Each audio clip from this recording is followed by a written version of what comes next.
नमस्कार महाराष्ट्रातल्या सर्व भावी अधिकारी, विद्यार्थी मित्र आणि मैत्रिणींनो.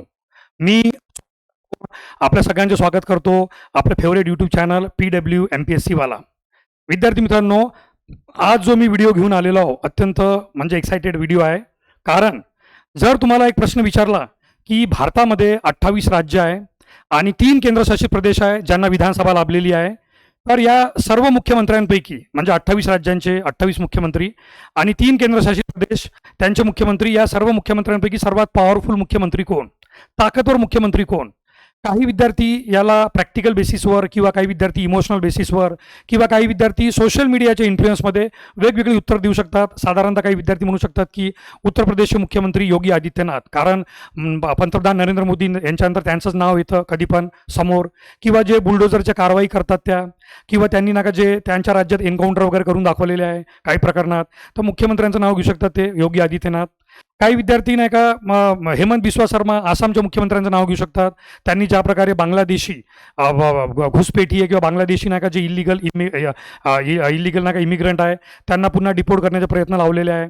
पण या सर्वामध्ये तुम्ही बघू शकता इथे देवेंद्र फडणवीस यांचा फोटो आणि पॉवरफुल CM असं आपण स्लाईडवर लिहिलं आहे. त्याच्यामागे एक कारण आहे आणि इथे देवेंद्र फडणवीसच यांचा फोटो का लावण्यात आलेला आहे, तर 2023चा मुंबई उच्च न्यायालयाचा जो एक निर्णय होता त्या निर्णयाच्या बॅकग्राऊंडवर महाराष्ट्र शासनाने जो नाही का एक नवीन कार्यप्रणाली किंवा नियम बनवलेले आहे, आता त्यामध्ये संघर्ष निर्माण होणार का आणि मुंबई उच्च न्यायालयाच्या निर्णयाला हे नाही का एक म्हणजे एक रिस्पॉन्स होता किंवा रिॲक्शन होती का, आणि या निर्णयामुळे महाराष्ट्राचे मुख्यमंत्री हे भारतातल्या सर्वच्या सर्व राज्यातल्या मुख्यमंत्र्यांच्या तुलनेत सर्वात पॉवरफुल मुख्यमंत्री बनलेले आहे का? आणि उत्तर सध्या तरी दिसतंय की होय. आणि ते जाणून घेऊया आपण की मुंबई उच्च न्यायालयाने 2023 मध्ये चंद्रपूर डिस्ट्रिक्ट कोऑपरेटिव्ह बँकेच्या संदर्भात काय निर्णय दिला होता. त्यावेळेस मुख्यमंत्री एकनाथ शिंदे साहेब होते, आता देवेंद्र फडणवीस साहेब आहे. परंतु आता देवेंद्र फडणवीस साहेबांच्या नेतृत्वाखाली जो निर्णय घेण्यात आलेला आहे महाराष्ट्र राज्यामध्ये, त्यामुळे मुख्यमंत्री देवेंद्र फडणवीस हे संपूर्ण भारतातल्या इतर मुख्यमंत्र्यांच्या तुलनेमध्ये सर्वात पॉवरफुल मुख्यमंत्री बनले आहे का? आणि मंत्र्यांचा निर्णय बदलण्याचा अधिकार आता देवेंद्र फडणवीस यांना प्राप्त झालेला आहे. आणि त्यामुळे संविधान काय सांगतं मुख्यमंत्र्यांच्या घटनात्मक तरतुदी आणि घटनात्मक अधिकारांबाबत, आणि हा जो निर्णय मुख्यमंत्र्यांनी किंवा महाराष्ट्र शासनाने घेतलेला आहे हा घटनाविरोधी आहे का, याला कोणी चॅलेंज करणार का, किंवा मुंबई उच्च न्यायालयामध्येच हे प्रकरण पुन्हा गाजणार का, या सर्व बाबींवर आपण या छोटेखानी व्हिडिओमध्ये आज चर्चा करणार आहोत. सर्वप्रथम विद्यार्थी मित्रांनो, Devendra Fadnavis as the most powerful CM of Maharashtra, आणि not only most powerful CM of Maharashtra but throughout India as compared to the other chief minister. Exactly right now the answer is yes. Why? सर्वात पहिले हे जाणून घेऊया की भारतीय राज्यघटनेनुसार veto power म्हणजे नकार देणे, हा एक लॅटिन शब्द आहे वेटो, आणि त्यापासून इंग्रजी शब्द तयार झाला वेटो पॉवर, त्याचा अर्थ होतो नकार देणे. आता घटनात्मक दृष्ट्या किंवा भारतीय राज्यघटना संविधानानुसार वेटो पॉवर फक्त आणि फक्त राष्ट्रपती आणि राज्यपाल यांना देण्यात आलेला आहे. राष्ट्रपतींना 3 प्रकारचे वेटो पॉवर आहे: स्पष्ट नकार अधिकार किंवा पूर्ण नकार अधिकार म्हणजे ॲब्सोल्यूट वेटो. एखाद्या विधेयकाला ते स्पष्ट नकार देऊ शकतात की मी यावर स्वाक्षरी करणार नाही. दुसरा म्हणजे सस्पेन्सिव्ह वेटो, निलंबनात्मक नकार अधिकार. एखादं विधेयक तात्पुरतं एक वेळा परत करू शकतात, फक्त एक वेळा, पण ते विधेयक पुन्हा दुरुस्ती करून किंवा दुरुस्तीशिवाय पुन्हा त्यांच्याकडे परत आलं, यंदा मात्र राष्ट्रपतीला दुसऱ्यांदा स्वाक्षरी करावी लागते. आणि तिसरा म्हणजे पॉकेट वेटो. या पॉकेट वेटोमुळे तर भारताचा राष्ट्रपती खरोखर नामधारी प्रमुख नसून हा खऱ्या अर्थाने प्रमुख आहे असं सुद्धा सिद्ध होऊ शकतं. पॉकेट वेटोमध्ये तो त्या विधेयकाला संमती पण देत नाही, नकार पण देत नाही किंवा परत पण करत नाही, अनिश्चित काळासाठी ते विधेयक स्वतःकडे राखून ठेवून देतो, पॉकेट वेटो, आणि ज्यामुळे भारताचा राष्ट्रपती इतर देशांच्या राष्ट्रपतीपेक्षा थोडा वेगळा ठरतो. आता या तुलनेमध्ये गव्हर्नर म्हणजे जो राज्यांचा घटनात्मक प्रमुख असतो, तर गव्हर्नरला सुद्धा, राज्यपालाला सुद्धा अशाच प्रकारचे नकार अधिकार असतात की तो विधेयकांना संमती देऊ शकतो किंवा तो विधेयकांना नकार देऊ शकतो, परत करू शकतो, किंवा विधेयकाची नका तो विधेयक राष्ट्रपतीच्या विचारार्थ नका ठेवू शकतो. अशा प्रकारे वेटो पॉवर गव्हर्नरला सुद्धा प्राप्त आहे. परंतु या वेटो पॉवरला जर सोडलं तर भारताच्या राष्ट्रपतीला नामधारी प्रमुखच म्हणतात, कारण त्याला 99.99% म्हणजे 99% केसेसमध्ये पंतप्रधान व मंत्रिमंडळाच्या सल्ल्यानुसारच काम करावं लागतं. आणि इनफॅक्ट राष्ट्रपतीला नामधारी प्रमुख म्हणण्यामागे संसदीय पद्धतीमध्ये हेच कारण आहे. त्याचप्रमाणे केंद्रात आणि राज्यात आपल्या भारतामध्ये संसदीय पद्धती असल्यामुळे राज्यांमध्ये सुद्धा एक नामधारी प्रमुख म्हणजे राज्यपाल आणि वास्तविक प्रमुख म्हणजे मुख्यमंत्री व त्याचं मंत्रिमंडळ. आणि घटनेमध्ये स्पष्टपणे लिहून आहे की राष्ट्रपती हा मंत्रिमंडळाच्या सल्ल्यानुसार आपली कार्य पार पाडणार. सो राष्ट्रपती ज्या मंत्रिमंडळाच्या सल्ल्यानुसार आपली कार्य पार पाडतो त्या मंत्रिमंडळाचा प्रमुख पंतप्रधान असतो. म्हणजे द मोस्ट पॉवरफुल पर्सन आपल्या भारतामध्ये कोण असतं तर पंतप्रधान.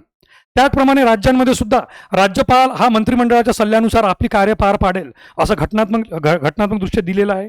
पण नका हे राज्यातलं जे मंत्रिमंडळ आहे त्यांचा प्रमुख कोण असतो मुख्यमंत्री. त्यामुळे आता आपल्या महाराष्ट्राचे मुख्यमंत्री देवेंद्र फडणवीस यांना सुद्धा वेटो पॉवर देण्यात आलेला आहे. घटनेमध्ये फक्त राष्ट्रपती आणि राज्यपाल या दोघांना वेटो पॉवर असताना मुख्यमंत्र्यांना वेटो पॉवर देता येतं का तर घटनेमध्ये असा कुठेही स्पष्ट उल्लेख नाही. मग महाराष्ट्राचे मुख्यमंत्री देवेंद्र फडणवीस यांना वेटो पॉवर कोणी दिला. आणि आता हा वेटो पॉवर आल्यानंतर प्रश्न हा निर्माण होतो की महाराष्ट्राचे मुख्यमंत्री हे सर्वस्वी ऑल पॉवरफुल एकमेव पॉवरफुल व्यक्ती बनणार आणि त्यांचं जे मंत्रिमंडळ आहे त्यांच्या मंत्रिमंडळातल्या इतर मंत्र्यांना जे अधिकार आहे त्या अधिकारांच्या बाबतीत काय होईल हे जाणून घेण्यासाठी पहिला हा प्रश्न आहे. आता वेटो पॉवर मुख्यमंत्र्यांकडे आणि ऑब्व्हियसली महाराष्ट्राच्या मुख्यमंत्र्यांकडे. कायदेशीर किंवा पदक्रमविषयक म्हणजे हायरार्कीनुसार बघितलं तर या दृष्टीने मंत्रिमंडळाचा सल्ला मुख्यमंत्र्यांवर बंधनकारक नसतो. कारण हे सर्वांना माहीत आहे घटनात्मक दृष्ट्या भारतीय संविधानानुसार मुख्यमंत्र्यांचा राजीनामा म्हणजे संपूर्ण मंत्रिमंडळाचा राजीनामा किंवा मुख्यमंत्र्याचाच निर्णय म्हणजे संपूर्ण मंत्रिमंडळाचाच निर्णय.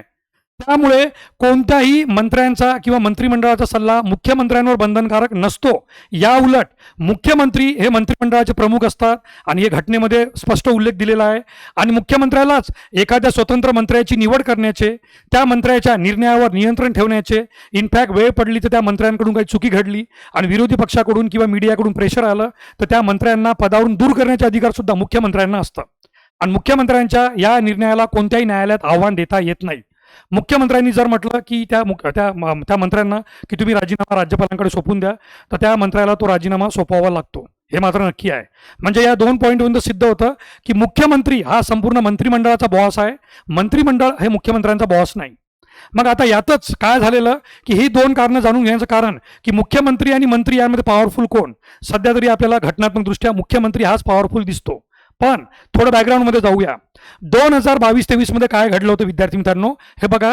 2022-23च्या सुमारास चंद्रपूर जिल्हा मध्यवर्ती सहकारी बँक म्हणजे Chandrapur district central cooperative bank याच्या नोकर भरतीवरून त्यावेळेस राज्याचे तत्कालीन मुख्यमंत्री एकनाथ शिंदे साहेब आणि सहकार मंत्री यांच्यात मोठा वाद, राजकीय आणि प्रशासकीय वाद निर्माण झाला होता. काय झालं होतं की त्यावेळेसचे सहकार मंत्री जे होते अतुल सावे यांनी 23 नोव्हेंबर 2022 रोजी नोकर भरती म्हणजे Chandrapur district central cooperative bank आहे या नोकर भरतीला ग्रीन सिग्नल दिला, हिरवा कंदील दिला म्हणजे नोकर भरती सुरू करा. कारण लॉजिक सिंपल होतं, ते महाराष्ट्राचे सहकार मंत्री आणि महाराष्ट्र राज्यातलाच एक जिल्हा चंद्रपूर, त्या चंद्रपूरच्या जिल्हा मध्यवर्ती सहकार बँकेची नोकर भरती करायची होती. तर सहकार मंत्री म्हणून त्यांनी तो निर्णय घेतला. घटनात्मकदृष्ट्या एकदम परफेक्ट. परंतु मंत्रिमंडळाचे प्रमुख म्हणून म्हणजे सहकार मंत्र्यांवर बी वरचढ ठरणारे मुख्यमंत्री, तर मुख्यमंत्री त्यावेळेसचे तत्कालीन मुख्यमंत्री जे होते एकनाथ शिंदे यांनी नाका त्या भरतीवर लगेच 6 दिवसांनी म्हणजे 29 नोव्हेंबर 2022 रोजी सहकार मंत्र्यांच्या आदेशाला स्थगिती दिली. मग हा निर्णय बॉम्बे हायकोर्ट म्हणजे मुंबई उच्च न्यायालयात गेला.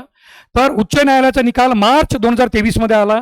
मुख्यमंत्र्यांच्या या निर्णयाविरोधात बँकेने बॉम्बे हायकोर्टची याचिका दाखल केली आणि मार्च 2023 मध्ये मुंबई उच्च न्यायालय म्हणजे द ऑनरेबल बॉम्बे हायकोर्टाने मुख्यमंत्र्यांचा निर्णय रद्द ठरवला.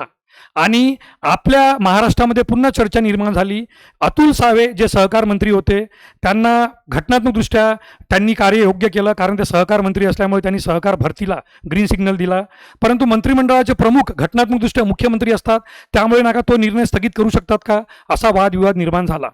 आणि याच बॅकग्राऊंडवर 1975 मध्ये आपल्या महाराष्ट्राचे मुख्यमंत्री आणि मंत्रिमंडळ म्हणजे कार्यकारी मंडळांनी कोणत्या पद्धतीने काम करावे तर 1975च्या शासकीय कामकाज नियमानुसार म्हणजे रूल्स ऑफ द बिझनेस मंत्र्यांच्या अधिकारामध्ये हस्तक्षेप करण्याचा, मुख्यमंत्र्यांचा हस्तक्षेप करण्याचा किंवा मंत्र्यांच्या निर्णयावर पुनरावलोकन म्हणजे रिव्ह्यू करण्याचा अधिकार मुख्यमंत्र्यांना नाही असं न्यायालयाने स्पष्ट केलं होतं. म्हणजे 2023 मध्ये ॲक्च्युली मुख्यमंत्र्यांच्या अधिकारांना कमी लेखण्यात आलं आणि जे मंत्री आहे आपापल्या विभागाचे ते आपापल्या विभागासंबंधात सर्वोच्च निर्णय घेऊ शकतात असंच कुठे ना कुठे बॉम्बे हायकोर्टने सांगितलं. निर्णय तुम्ही बघितला की बॉम्बे उच्च न्यायालयाने मुख्यमंत्री एकनाथ शिंदे यांना मंत्र्यांच्या कारभारात हस्तक्षेप करणे किंवा त्यांच्या निर्णयाला पुनरावलोकन म्हणजे पुन्हा बदलवणे स्वतःच्या मर्जीने असं जमणार नाही असं स्पष्टपणे म्हटलं. पण आता आपण 2023 नंतर 2026 मध्ये ऑगस्टमध्ये, आणि महाराष्ट्र शासनाने हा निर्णय घेतला. एखाद्या मंत्र्याने घेतलेला निर्णय व्यापक जनहिताच्या दृष्टीने बदलणं आवश्यक वाटत असेल तर, शब्द कोणता महत्वाचा विद्यार्थी मित्रांनो, जनहिताच्या दृष्टीने. म्हणजे पुन्हा एक्झाम्पल बघा, की समजा महाराष्ट्राच्या मंत्रिमंडळातला कोणताही एक मंत्री त्याने आपल्या संबंधित विभागाशी एखादा निर्णय घेतला, परंतु तो निर्णय मुख्यमंत्र्यांना, देवेंद्र फडणवीस यांना महाराष्ट्राच्या जनहिताच्या, म्हणजे महाराष्ट्राची एकूण जी लोकसंख्या आहे, महाराष्ट्राचे जे रहिवासी आहे, तर या महाराष्ट्रातल्या जनतेच्या, तो निर्णय जनतेच्या विरोधात आहे, किंवा जनतेंना तो नका म्हणजे पूरक नाही, किंवा तो जनतेच्या हितासंबंधी नाही, तो जनहिताच्या विरोधात जात आहे, असं जर महाराष्ट्राच्या मुख्यमंत्र्यांना वाटत असेल तर जनहिताच्या दृष्टीने हा शब्द महत्त्वाचा आहे. मुख्यमंत्री त्या मंत्र्याचा, मग तो कॅबिनेट मंत्री असो की राज्यमंत्री असो, त्यांच्या निर्णयात हस्तक्षेप करू शकणार आहे. मात्र असा निर्णय बदलवताना त्यामागील लेखी स्वरूपात कारणे नोंदवणे मुख्यमंत्र्यांना बंधनकारक आहे. आता याच्यामागे लॉजिक काय आहे, की मुख्यमंत्र्यांनी एखाद्या मंत्र्याचा, समजा उद्या कोणताही एक मंत्री आहे, XYZ मंत्री पकडून घ्या तुम्ही, म्हणजे प्रतापराव सरनाईक आहे, किंवा स्वतः नाही का उपमुख्यमंत्री सुनेत्राताई पवार आहे, किंवा उपमुख्यमंत्री एकनाथ शिंदे आहे, नगरविकास मंत्री, यांनी सुद्धा एखादा निर्णय घेतला, परंतु देवेंद्र फडणवीस यांनी तो जनहिताच्या दृष्टीने बदलणं आवश्यक आहे म्हणून नका तो निर्णय रद्द केला. म्हणजेच मुख्यमंत्र्यांनी त्या मंत्र्यांच्या निर्णयात हस्तक्षेप केला. हस्तक्षेपच नाही तर त्या निर्णयांचा तो निर्णयच बदलून टाकला, रद्द केला, आणि स्पष्टपणे सांगितलं तर हे मुख्यमंत्री महोदय देवेंद्र फडणवीस यांना लेखी स्वरूपात नोंदवणं आवश्यक आहे. असं का? कारण 1975ची जेव्हा आणीबाणी लावण्यात आली होती, तेव्हा मंत्रिमंडळातल्या एकही मंत्र्यांना न विचारता फक्त इंदिरा गांधी यांची स्वाक्षरी असलेलं लेटर, आणि त्या लेटरच्या आधारावर तत्कालीन राष्ट्रपती फखरुद्दीन अली अहमद यांनी भारतामध्ये राष्ट्रीय आणीबाणी पुकारली होती. त्यानंतर 44व्या घटनादुरुस्तीने असा गैरवापर होऊ नये म्हणून त्या दुरुस्ती करत कॅबिनेटचा लेखी निर्णय असल्याशिवाय राष्ट्रपतींना आणीबाणी पुकारता येत नाही अशी तरतूद आणली. मे बी तेच लॉजिक इथे लागू असेल, की मुख्यमंत्र्यांनी जनहिताच्या दृष्टीने एखाद्या मंत्र्यांचा निर्णय बदलवला तरी पण मुख्यमंत्र्यांनी ते लेखी स्वरूपात नोंदवणं आवश्यक आहे, जेणेकरून मुख्यमंत्र्यांचं हे पत्र, लेखी पत्र, आणि या लेखी पत्रामध्ये त्यांनी जे जनहिताच्या दृष्टीने कारणं नोंदवली असेल, की मी या XYZ कारणास्तव या मंत्री महोदयांचा निर्णय रद्द करत आहो किंवा बदलवत आहो, मुख्यमंत्री या नात्याने त्याला एखाद्या न्यायालयात चॅलेंज करता येऊ शकतं. हे त्यात लॉजिक असू शकतं. महाराष्ट्र शासनाने शुक्रवारी अधिसूचित केलेल्या, म्हणजे नोटिफाय केलेल्या महाराष्ट्र शासन कार्यविहार नियम 2026, म्हणजे 1975चे जे रूल्स ऑफ बिझनेस होते त्याला दुरुस्ती करत महाराष्ट्र शासन कार्यव्यवहार नियम 2026 मध्ये मुख्यमंत्र्यांना या अधिकाराबाबत स्पष्टता करण्यात आली आहे. मात्र न्यायिक आणि अर्धन्यायिक स्वरूपाच्या, म्हणजे ज्युडिशियल आणि क्वाझाय ज्युडिशियल स्वरूपाच्या प्रकरणामध्ये हा अधिकार वापरता येणार नाही, कारण आपल्या भारतामध्ये न्यायव्यवस्था ही स्वतंत्र न्यायव्यवस्था आहे, आणि काही अर्धन्यायिक संस्था आहे त्या पण घटनात्मक दृष्ट्या तयार करण्यात आलेल्या आहे. त्यामुळे ते कुठे ना कुठे एका प्रकारे राज्यघटनेचं बेसिक स्ट्रक्चर किंवा घटनात्मक संस्थेमध्ये हस्तक्षेप करणं असं होईल. म्हणून स्पष्टपणे म्हटलेलं आहे की मंत्र्यांचे निर्णय बदलू शकतात, मंत्र्यांचे निर्णय बदलवता येईल मुख्यमंत्र्यांना, कारण ते मंत्रिमंडळाचे प्रमुख आहे. परंतु न्यायिक म्हणजे ज्युडिशियल, मुंबई उच्च न्यायालय किंवा बाकी जिल्हा न्यायालय, आणि अर्धन्यायिक स्वरूपाच्या म्हणजे quasi judicial bodies like finance commission वगैरे, राज्य वित्त आयोग यांच्या स्वरूपाच्या प्रकरणामध्ये मात्र मुख्यमंत्र्यांना हा अधिकार वापरता येणार नाही. मुख्यमंत्र्यांना मंत्र्यांच्या निर्णयावर स्वतंत्रपणे हस्तक्षेप करण्याचा अधिकार आहे का, या बाबतीत पूर्वी स्पष्टता नव्हती, आणि ही स्पष्टता नव्हती. त्यामुळे कधी कधी मुख्यमंत्री हा मंत्रिमंडळाचा प्रमुख आहे, बॉस आहे, राजा आहे, या अशा सर्वसामान्य एक विचारसरणीने मुख्यमंत्री अनेक वेळा निर्णय घ्यायचे, मंत्रिमंडळाचे निर्णय बदलून त्यावर मीडियामध्ये वगैरे चर्चा व्हायची, नाराजगी वगैरे येऊ शकत होती, परंतु शेवटी मुख्यमंत्र्यांना चॅलेंज करता येत नव्हतं. पण 2023चा तो चंद्रपूर डिस्ट्रिक्ट सेंट्रल कोऑपरेटिव्ह बँकेची भरतीबाबतचा निर्णय, आणि त्या बॅकग्राऊंडवर 1975ची निर्णय जे चर्चेमध्ये आले, आणि आता मुख्यमंत्र्यांना मंत्र्यांच्या निर्णयावर हस्तक्षेप करण्याचा अधिकार आहे का, याबाबत स्पष्टता नव्हती.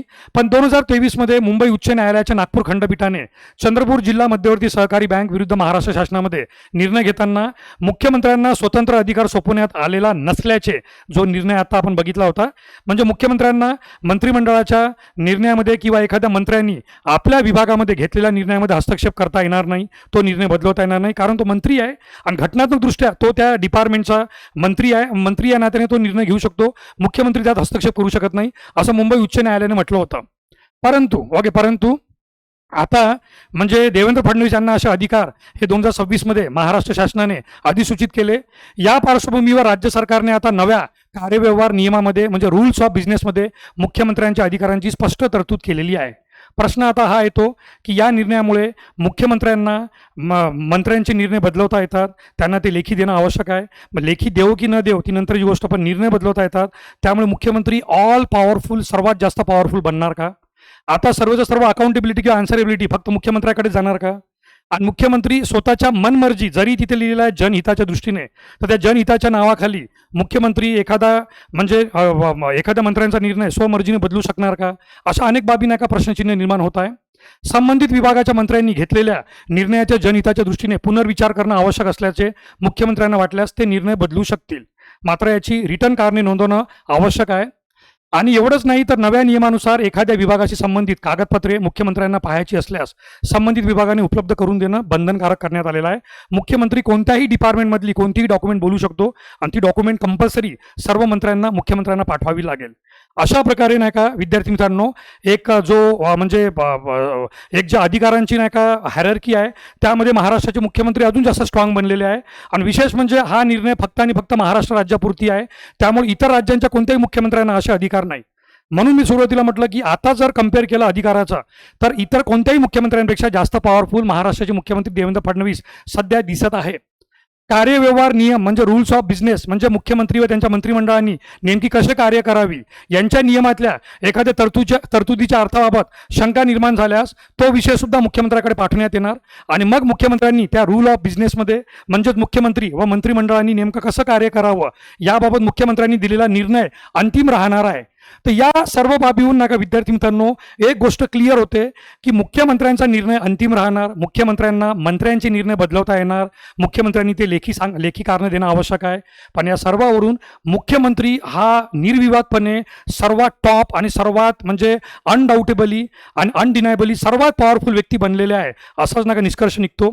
तर विद्यार्थी मित्रांनो, तुम्ही सांगा की महाराष्ट्र शासनाने 1975चे रूल्स ऑफ बिझनेस चेंज करून 2026मध्ये हे जे निर्णय आणलेले आहे आणि मुख्यमंत्र्यांना all time powerful chief minister असं बनवून टाकलेलं आहे, यावर तुमचे काय मत आहे नक्की सांगा. घटनेचे जाणकार आणि नाका स्पर्धा परीक्षेचे विद्यार्थी या नात्याने तुमचे नाका जे कमेंट आहे वेलकम आहे. नक्की आपले कमेंट सांगा आणि आपले मत नक्की याच्यावर कळवा. आणि अजूनही तुम्हाला याबाबत काही बोलायचं असेल तर कमेंट बॉक्समध्ये नक्की आपले मत सांगा. तोपर्यंत जय हिंद, जय महाराष्ट्र, जय संविधान.